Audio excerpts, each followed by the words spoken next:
Terkait dengan jelang pemilu, pemirsa, sejumlah bakal calon legislatif dari Partai Amanat Nasional atau PAN Kota Palembang mulai mengambil formulir pendaftaran di kantor DPC PAN Palembang.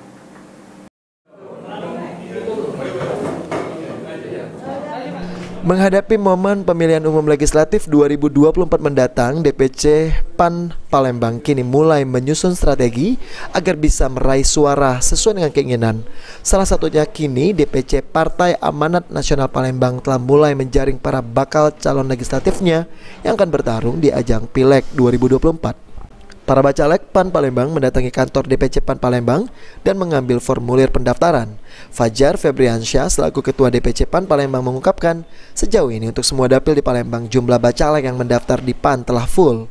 Selanjutnya menurut Fajar, pihaknya akan melakukan verifikasi ulang kepada para bacalek melalui lembaga survei yang telah bekerja sama dengan PAN, serta DPC PAN Palembang akan memetakan kembali para bacalek.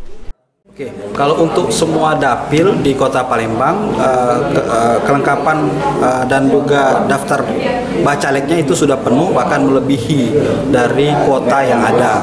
Tapi nanti kami akan verifikasi ulang melalui beberapa alat ukur, antara lain melalui lembaga survei yang sudah menjadi mitra dari Partai Amanat Nasional, dan juga kami akan memetakan berdasarkan penguasaan wilayah di daerah. Pada Pileg 2024 mendatang, DPC PAN Palembang menargetkan dapat meraih 10 kursi di DPRD Palembang. Dari target tersebut nantinya menurut Fajar akan menentukan langkah berikutnya dari PAN Palembang guna menghadapi Pilkada Palembang. Firman Hidayat, PAL TV.